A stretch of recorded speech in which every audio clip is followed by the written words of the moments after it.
को दी थी आजादी, याकूब को दी थी आजादी। अभी तो इस परिंदे की उड़ान बाकी है, अभी तो इसका इम्तिहान बाकी है, अभी तो लांगा है समुद्र को बस, अभी तो पूरा आसमान बाकी है। जो हैदराबाद यूनिवर्सिटी कल तक वामपंथी विचारधारा का गढ़ मानी जाती थी, आज वहां भगवा झंडे, ढोल ताशे और एक सुर में अखिल भारतीय विद्यार्थी परिषद ABVP के समर्थन में नारे लगाए जा रहे हैं।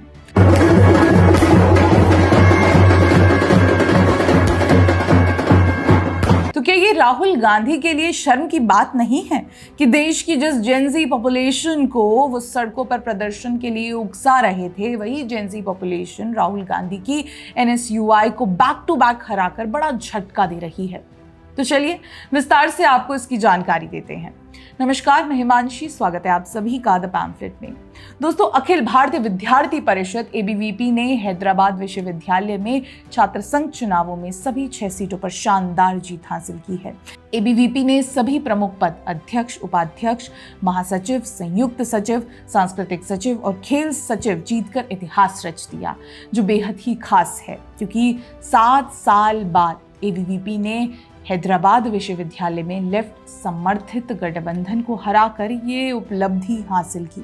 ऐसे में संगठन की इस लगातार जीत ने विपक्षी छात्र संगठनों के लिए चुनौती खड़ी कर दी है। अभी हाल ही में आप सबने देखा ही था कि ABVP ने इससे पहले दिल्ली विश्वविद्यालय डूसू में भी 3 में से 4 प्रमुख पदों पर जीत दर्ज कर NSUI के सभी रीलबाजों को उनकी जगह दिखा दी थी। उन्हें इस बात का एहसास करा दिया था कि समाज सेवा करते वक्त सेवा ही अच्छी लगती है, ना कि रीलबाजी। खैर, यहाँ जीत का श्रेय केवल ABVP को नहीं जाता दोस्तों, ये जीत है उस जेनजी पॉपुलेशन की जिसने कथित युवा नेता राहुल गांधी को बैक टू बैक करारा जवाब दिया है और बहुत ही बढ़िया ढंग से दिया है। अब देखिए ना, विपक्षी नेता राहुल गांधी बार बार ये दावा करते रहे हैं कि देश का जेनजी उनके साथ है और वो केंद्र सरकार के खिलाफ सड़कों पर उतरेगा, लेकिन ABVP की इन लगातार जीतों ने इस दावे को खारिज कर दिया है। तो ऐसे में राहुल गांधी को जेनजी क्रांति का सपना देखना बंद कर देना चाहिए। NSUI केंद्रीय विश्वविद्यालयों में पूरी तरह हार रही है। 6 पैक्स दिखाने या स्टेज पर उछलने से जेनजी प्रभावित नहीं होते। विजन, स्पष्टता और नेतृत्व की क्षमता ही उन्हें आकर्षित करते हैं। यही तो अपने जेनजीज की खासियत है। रही बात दिल्ली विश्वविद्यालय की, तो ये जीत इसलिए भी महत्वपूर्ण है क्योंकि दिल्ली विश्वविद्यालय को राष्ट्रीय छात्र राजनीति का एक प्रमुख केंद्र माना जाता है।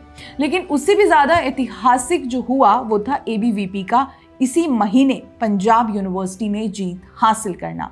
पंजाब विश्वविद्यालय में ABVP ने पहली बार अध्यक्ष पद जीतकर इतिहास रच दिया। गौरववीर सोहल ने 3148 वोटों के साथ 488 वोटों के अंतर से जीत हासिल की है। दोस्तों, ये जीत इसलिए भी खास है क्योंकि पंजाब विश्वविद्यालय में पिछले 50 सालों में ABVP ने कभी अध्यक्ष पद नहीं जीता था।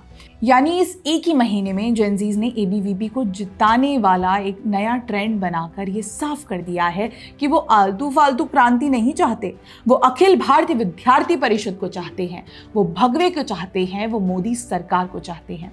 अब सवाल ये भी उठता है कि आखिर क्या कहता है ये ट्रेंड। तो दोस्तों, ABVP की ये जीत सिर्फ हैदराबाद, दिल्ली या पंजाब तक सीमित नहीं है। पिछले 1 साल में अगर गौर किया जाए तो ABVP ने पटना विश्वविद्यालय, जवाहरलाल नेहरू विश्वविद्यालय JNU, गुवाहाटी विश्वविद्यालय, मणिपुर विश्वविद्यालय और उत्तराखंड के कई विश्वविद्यालयों में भी जीत दर्ज की है। ये एक स्पष्ट संदेश है कि भारत का जेनजी राष्ट्रवादी विचारधारा की ओर झुक रहा है और यही हकीकत भी है। और हमें ये भी नहीं भूलना चाहिए कि विश्वविद्यालय में चुनाव प्रचार के वक्त जहां एक तरफ ABVP ने हर मोर्चे पर नेशनलिज्म को आगे रखते हुए छात्रों और विश्वविद्यालय पर समाज सेवा की कस्में खाई थी, वहीं दूसरी ओर NSUI चुनाव प्रचार के वक्त ज्यादातर समय फिलिस्तीन प्रोपेगेंडा को ही आगे झोंकने में व्यस्त था, फिलिस्तीन के समर्थन में नारे लगा रही थी। तो ऐसे में जेनजीज ने इस बार देश विरोधियों को नहीं बल्कि राष्ट्र के हित में कार्य करने वालों को आगे किया है। दोस्तों, ABVP की ये जीत न केवल छात्र राजनीति में ABVP की बढ़ती ताकत को दर्शाता है, बल्कि ये भी दिखाता है कि भारत का युवा, खासकर जेनजीज, स्थिरता, अवसर और सांस्कृतिक गौरव की ओर आकर्षित हो रहा है। ये एक तरह से राहुल गांधी और कांग्रेस के उस नैरेटिव को चुनौती देता है जिसमें वे दावा करते हैं कि युवा, खासकर जेनजी, उनके साथ है।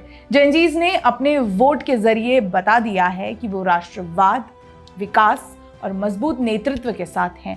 ये न केवल बीजेपी और आरएसएस के लिए एक बड़ी जीत है, बल्कि भारत की छात्र राजनीति में एक नए युग की शुरुआत भी है, जिसे आप साफ साफ देख सकते हैं।